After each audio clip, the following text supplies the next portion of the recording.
어느 날 한 제자가 씩씩거리며 부처님을 찾아와 하소연했습니다. 부처님, 저 무례한 사람이 저에게 입에 담지 못할 욕설을 퍼부었습니다. 도저히 참을 수가 없어 속에서 천불이 납니다. 저자를 어떻게 벌해야 속이 시원하겠습니까? 부처님은 빙그레 웃으시며 옆에 있는 시뻘건 숫덩이 하나를 가리키셨습니다. 그를 공격하고 싶으냐? 그렇다면 저 뜨거운 숯을 집어 그에게 던지거라. 제자가 숯을 집으려다 뜨거운 열기에 손을 뒤로 뺐을 때 부처님께서 나지막이 말씀하셨습니다. 화를 품는 것은 남에게 던지려고 뜨거운 숯을 손에 쥐는 것과 같다. 상대가 맞기도 전에 화상을 입는 것은 결국 내 손이니라. 여러분, 이 제자의 모습이 바로 우리네 모습 아닙니까? 자식 걱정에 한마디 했다가 돌아오는 무심한 말투에 서운하고 평생 고생시킨 배우자의 철없는 행동에 우라가 치밀어 오르지요. 내가 어떻게 살아왔는데 나한테 이럴 수 있나 싶은 그 깊은 서글픔과 억울함, 저도 잘 압니다. 그동안 가족과 세상을 위해 참느라 가슴 속에 커다란 돌덩이 하나 얹어놓은 것처럼 답답하셨을 겁니다. 그런데 여러분, 우리가 상대를 미워하며 내뱉는 그 독한 말들과 속으로 사귀는 그 화가 사실은 상대방이 아니라 나의 몸과 영혼을 가장 먼저 망가뜨리고 있다는 사실을 알고 계셨습니까? 내가 화를 낼 때 상대는 멀쩡한데 나만 늙고 병들어가고 있었던 것입니다.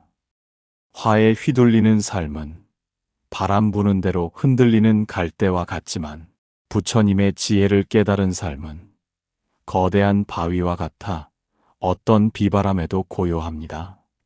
오늘 저는 여러분께 그 뜨거운 숯덩이를 상처 없이 내려놓는 법과 나를 공격하는 말들을 허공으로 날려버리는 부처님의 지혜를 전해드리려 합니다.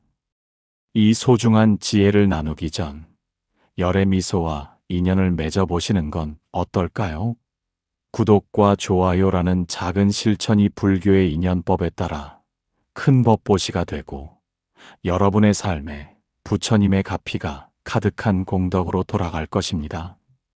수십 년 세월 동안 수많은 풍파를 견디며 여기까지 걸어오신 여러분, 이제는 부처님께 귀의하시고 그 무거운 마음의 짐을 잠시 내려놓으셔도 좋습니다.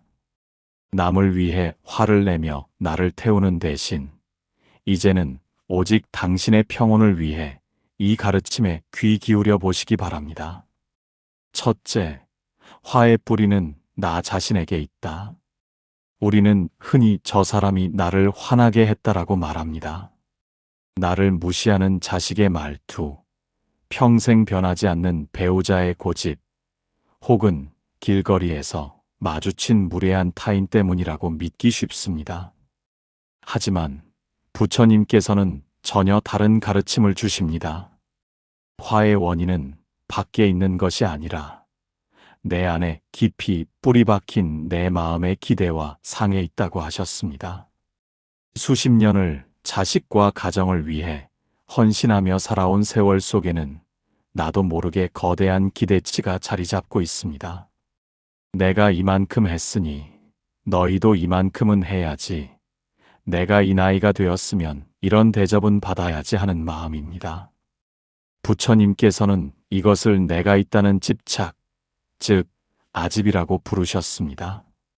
내 마음 속에 미리 그려놓은 정답이 있는데 현실이 그 정답과 어긋날 때 우리는 그것을 화라는 감정으로 표출하게 됩니다. 자바함경에서는 다음과 같은 말씀이 전해집니다.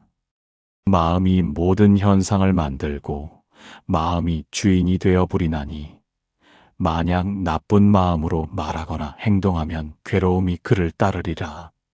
마치 수레바퀴가 소의 발자국을 따르는 것과 같으니라. 이 말씀처럼 우리가 화를 낼 때 그 대상을 가만히 들여다보면 대부분 가장 사랑하거나 나를 알아주길 바라는 사람들입니다. 전혀 모르는 사람이 나를 지나쳐 간다면 화가 날 일도 없겠지요. 결국 화는 역설적이게도 나를 좀 알아달라는 간절한 외침이자 내 뜻대로 세상을 움직이고 싶어하는 마음의 그림자입니다. 중년 이후의 나이는 인생의 사계절 중 수확을 마치고 겨울을 준비하는 평온한 시기여야 합니다. 그런데 왜 여전히 마음은 가시 돋친 숲처럼 요동치는 걸까요? 그것은 아직도 마음속에 버리지 못한 과거의 나와 인정받고 싶은 현재의 나가 격렬하게 싸우고 있기 때문입니다. 내가 예전에는 어땠는데라는 생각, 아직 나를 무시하면 안 되지라는 생각이 불씨가 되어 사소한 바람에도 활활 타오르는 것입니다. 부처님께서는 세상 모든 것은 변하며 내 뜻대로 되는 것은 아무것도 없다고 하셨습니다. 화가 치밀어 오를 때 잠시 멈추고 마음의 뿌리를 들여다보십시오. 지금 화가 난 것이 상대의 행동 때문입니까? 아니면 마음속에 있는 내 뜻대로 되어야 한다는 고집 때문입니까? 이 뿌리를 이해하는 것만으로도 화의 불길은 절반으로 줄어듭니다. 마음의 그릇이 작으면 작은 모래알 하나에도 물이 넘치지만 그릇이 넓으면 바위가 떨어져도 잔잔한 파동만 남을 뿐입니다. 이제 그 화의 뿌리를 하나씩 알아차리고 그 자리에 평온의 씨앗을 심어보시길 바랍니다. 평생을 가족의 울타리가 되어주느라 애쓰신 그 마음, 이제는 스스로를 보듬어줄 시간입니다. 요동치는 물결 아래에는 언제나 고요한 심해가 있듯이 불자님의 내면에도 이미 커다란 평화가 깃들어 있습니다. 그 평화를 찾아가는 여정에 열의 미소가 끝까지 함께하겠습니다. 둘째, 상대를 향한 화는 묘하게도 나를 먼저 다치게 한다. 64살 박 선생님의 아침은 분주했습니다. 모처럼 손주들이 온다는 소식에 며칠 전부터 식단을 짜고 새벽같이 시장에 나가 싱싱한 재료들을 골라왔지요. 허리가 끊어질 듯 아파도 손주들 먹일 생각에 콧노래를 부르며 갈비를 재우고 나물을 무쳤습니다. 그런데 점심 무렵 걸려온 아들의 전화 한 통. 엄마, 애들이 학원 숙제가 너무 많아서 오늘 못 간대요. 다음에 봬요. 박 선생님이 그래도 내가 준비를 다 해놨는데 라고 대답할 틈도 없이 아들은 뭐가 그리 급한지 전화를 뚝 끊어버립니다. 순간 정만만 가득한 거실에서 박 선생님은 할 말을 찾지 못하고 멍하니 서 있습니다. 내가 어떻게 키웠는데 감히 나를 이렇게 무시해? 가슴 밑바닥에서 뜨거운 것이 울컥 치밀어 오르며 손이 파르르 떨립니다. 불자 여러분, 지금 박 선생님의 가슴 속에는 상대를 향해 던지고 싶은 독약 한 잔이 만들어졌습니다. 부처님 당시에도 박 선생님처럼 누군가의 무례함 때문에 화가 머리끝까지 난 사내가 있었습니다. 그는 부처님을 시기하여 온갖 입에 담지 못할 욕설을 퍼붓던 아코사카라는 바라문이었습니다. 부처님께서는 그가 쏟아내는 온갖 비난을 묵묵히 듣고 계시다가 씩씩거리는 그에게 아주 기묘한 질문 하나를 던지셨습니다. 바라문이여, 그대의 집에 가끔 손님이 찾아오는가? 사내는 퉁명스럽게 답했습니다. 그렇소. 가끔 손님이 오지. 그럼 그대도 손님에게 음식을 대접하는가? 당연히 정성껏 대접을 하오. 그런데 만약 그 손님이 그대가 대접한 음식을 한 입도 먹지 않고 그냥 돌아간다면 그 음식은 누구의 것이 되겠는가? 사내는 당연하다는 듯 외쳤습니다.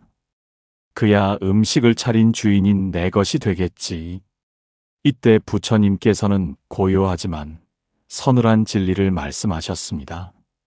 바라문이여, 그대가 오늘 나에게 퍼부은 그 욕설과 비난을 내가 받지 않았으니 그 모든 독설은 이제 누구의 것이 되겠는가? 그것은 고스란히 그대의 것이 되어 그대에게 돌아갈 것이네. 이 이야기를 들으니 어떤 생각이 드십니까? 자바함경에는 이런 귀한 말씀이 실려 있습니다. 분노를 품는 것은 마치 상대를 죽이려고 독약을 마시면서 상대가 죽기를 기다리는 것과 같다. 상대를 해치기 전에 그 독에 먼저 중독되는 것은 바로 나 자신이니라. 박 선생님의 마음속에 차오른 그 화를 보십시오.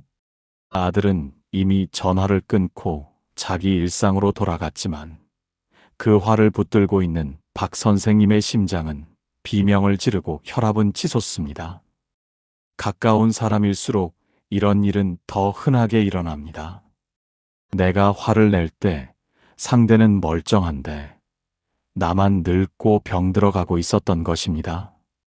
수십 년 넘게 귀하게 가꿔온 불자 여러분의 몸과 마음을 남의 무심한 행동 하나 때문에 망가뜨려서야 되겠습니까? 화는 상대가 나에게 강제로 먹이려 하는 독배일 뿐입니다. 내가 그것을 받아 마시지 않는다면 그 독은 결국 상대에게 돌아가게 되어 있습니다. 평생을 가족의 울타리가 되어주느라 애쓰신 불자 여러분, 이제는 그 독한 감정의 잔을 그만 내려놓으셔도 됩니다. 그 누구도 여러분의 평온을 함부로 뺏어갈 권리는 없습니다. 오늘 이 깨달음이 여러분의 삶의 따뜻한 가피가 되어 상처 입은 마음을 어루만져 주기를 열의 미소가 간절히 염원합니다. 셋째, 두 번째 분노의 화살을 나에게 다시 쏘지 마라. 아들의 무심한 전화에 가슴이 무너져 내린 64살 박 선생님. 엄마, 다음에 갈게요. 이 한마디를 남기고 대답도 듣지 않은 채 끊긴 전화기 너머의 정적이 박 선생님을 더욱 비참하게 만듭니다. 아들이 전화를 끄는 그 순간부터 박 선생님의 머릿속은 수천 가지 생각으로 복잡해집니다. 애써 준비한 음식을 다 버리게 생겼네. 내가 지들을 어떻게 키웠는데 나를 사람 취급도 안 하나. 앞으로 내가 죽어도 눈물 한 방울 안 흘리겠지. 꼬리에 꼬리를 무는 이 생각들이 박 선생님의 심장을 더 깊이 찌릅니다. 불자님들, 부처님께서는 우리가 겪는 괴로움을 두 대의 화살에 비유하셨습니다. 아들이 전화를 일방적으로 끊고 무례하게 군 것은 박 선생님이 맞은 첫 번째 화살입니다. 이미 벌어진 일이고 타인의 행동이기에 박 선생님이 어찌할 도리가 없는 외부의 충격이지요. 하지만 그 뒤에 어떻게 나한테 이럴 수 있나라며 스스로를 비하하고 괴롭히는 것은 박 선생님이 자신의 가슴에 직접 쏘는 두 번째 화살입니다. 부처님께서는 자바함경에서 제자들에게 이렇게 경고하셨습니다. 지혜로운 자는 고통스러운 느낌이 생겼을 때 슬퍼하지 않고 한탄하지 않으며 마음이 흔들리지 않는다. 그는 단지 하나의 화살만을 맞을 뿐 두 번째 화살은 맞지 않느니라. 불자 여러분, 첫 번째 화살은 누구나 맞을 수 있습니다. 세상을 살다 보면 자식이 내 마음 같지 않을 수도 있고 주변 사람에게 무례한 대우를 받을 수도 있습니다. 그것은 바람이 불고 비가 내리는 것과 같은 자연스러운 세상의 이치입니다. 하지만 그 화살을 붙들고 왜 나만 이 화살을 맞아야 해? 라고 울부짖으며 스스로 상처를 헤집는 두 번째 화살은 우리가 충분히 피할 수 있습니다. 박 선생님이 아들의 태도가 무례했구나 라고 사실만을 인정하고 그 뒤에 서운한 생각들을 멈출 수 있다면 어떨까요? 그래, 바쁜 일이 있겠지. 덕분에 이 맛있는 갈비는 내가 실컷 먹고 친구들도 불러서 나눠 먹어야겠다라고 마음을 돌린다면 두 번째 화살은 박 선생님의 곁을 비껴가게 됩니다. 60평생을 살아오며 우리는 얼마나 많은 두 번째 화살을 스스로의 가슴에 쏘아왔습니까? 남이 준 상처보다 내가 나에게 준 상처가 더 크지는 않았는지 돌아보아야 합니다. 부처님의 가르침은 바로 이 두 번째 화살로부터 나를 보호하는 강력한 방패입니다. 불자 여러분, 누군가 여러분의 마음을 아프게 할 때 잠시 숨을 고르며 생각해 보십시오. 첫 번째 화살은 맞았지만 두 번째 화살까지 내 소중한 몸에 맞지는 않겠다라고 말입니다. 여러분은 이미 충분히 고생하셨고 이제는 스스로를 아프게 할 이유가 전혀 없습니다. 오늘 하루 타인의 무례함에 흔들리지 않고 오직 자신의 평온을 지키는 단단한 마음의 방패를 가져보시길 바랍니다. 여러분의 평화가 곧 이 세상의 평화입니다. 열의 미소가 여러분의 그 단단하고 고요한 마음을 진심으로 응원합니다. 넷째, 나라는 집착을 내려놓는 순간의 평온을 기억하라. 복지관 서예반에서 오랫동안 활동해 오신 67 김 선생님의 이야기를 해보겠습니다. 김 선생님은 실력도 좋으시고 점잖기로 소문이 나셨지요. 그런데 어느 날 새로 들어온 회원 한 명이 살갑게 간식을 돌리며 다른 회원들과 하하호호 웃음꽃을 피우는 모습을 보게 됩니다. 평소 김 선생님께는 깍듯하던 사람들마저 그 새 회원 곁으로 모여들자 묘한 소외감이 들면서 가슴 한구석이 싸해집니다. 그러다 누군가 무심코 어머, 이 신입 회원님은 글씨에 생동감이 넘쳐서 김 선생님 글씨랑은 또 다른 매력이 있네 라고 비교하는 말을 듣는 순간 억눌러왔던 화가 울컥 치밀어 오릅니다. 내가 여기서 보낸 세월이 얼마인데 저런 사람하고 나를 비교해 라는 생각에 붓을 잡은 손이 부르르 떨립니다. 불자 여러분, 김 선생님을 이토록 괴롭게 만든 것은 그 회원의 싹싹함일까요? 아니면 내가 여기서 가장 인정받아야 한다는 김 선생님 안에 나일까요? 부처님께서는 우리가 겪는 분노의 가장 깊은 뿌리에 나라는 고집, 즉 아집이 있다고 하셨습니다. 부처님께서는 제자들에게 마음을 비우는 법을 가르치시며 이런 비유를 들려주셨습니다. 수행자들이여, 강을 건너는데 빈 배가 와서 내 배와 부딪혔다면 그대들은 화를 내겠느냐? 아마 화를 내지 않을 것이다. 배가 비어 있기 때문이다. 하지만 그 배에 사람이 타고 있다면 그대들은 소리를 지르고 욕을 할 것이다. 이처럼 나라는 배를 비우고 세상을 산다면 그 누가 그대에게 화를 내고 상처를 주겠느냐? 이 깊은 뜻은 금강경의 핵심 구절과 일맥상통합니다. 마땅히 머무는 바 없이 그 마음을 낼지니라. 나라는 생각, 남이라는 생각에 머물지 않을 때 비로소 진정한 자유를 얻으리라. 복지관의 김 선생님이 화가 난 이유는 나라는 배의 선배 대접과 인정받고 싶은 마음이라는 무거운 짐을 가득 싣고 있었기 때문입니다. 내 배에 짐이 가득하니 스쳐 지나가는 타인의 말 한마디에도 크게 덜컹거리며 충격을 받는 것입니다. 만약 김 선생님이 스스로를 비어있는 배라고 여겼다면 주변의 칭찬이나 비교는 그저 스쳐 지나가는 바람이었을 뿐입니다. 상대가 누구를 칭찬하든 그것은 그들의 마음일 뿐, 김 선생님이 쌓아온 고귀한 인품이 사라지는 것은 아니기 때문입니다.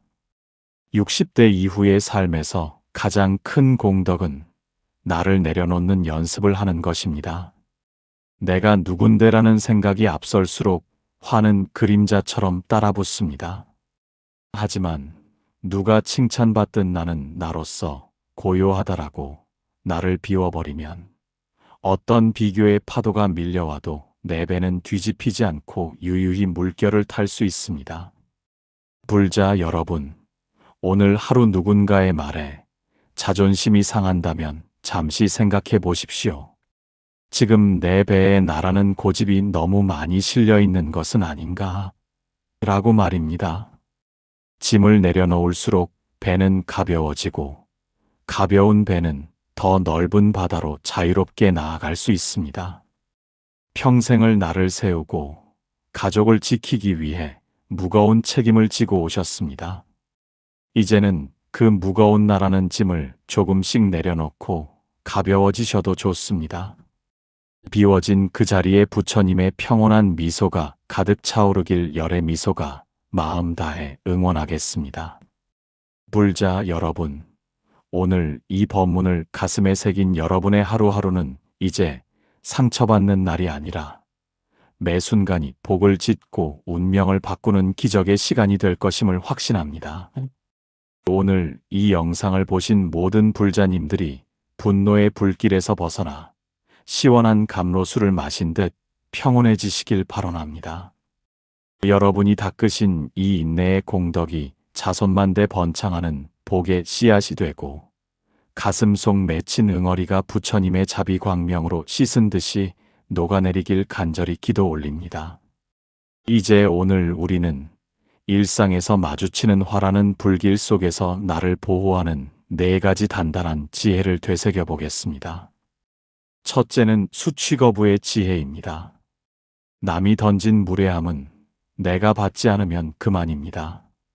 상대를 해치려고 내가 먼저 독약을 마시는 어리석음을 범하지 마십시오. 둘째는 손님의 지혜입니다. 화를 나 자신이라고 착각하지 마십시오. 내 마음이라는 집에 잠시 들렀다 떠나가는 불청객일 뿐입니다. 셋째는 2번째 화살을 피하는 지혜입니다. 이미 벌어진 일인 첫 번째 화살은 어쩔 수 없지만 그것을 곱씹으며 스스로를 찌르는 2번째 화살만큼은 내 손으로 멈춰야 합니다. 마지막 넷째는 빈 배의 지혜입니다. 내가 누군데라는 고집을 비우십시오. 내 배가 비어 있으면 그 어떤 배와 부딪혀도 소리내어 싸울 일이 없습니다.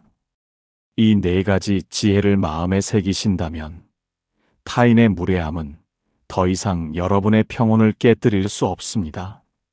내가 참기만 하면 나만 손해라는 생각이 드실 때도 있겠지만 여러분이 지켜낸 그 평온한 에너지는 법계에 고스란히 쌓여 머지않아 여러분의 운세와 자손의 복락으로 반드시 돌아오게 되어 있습니다.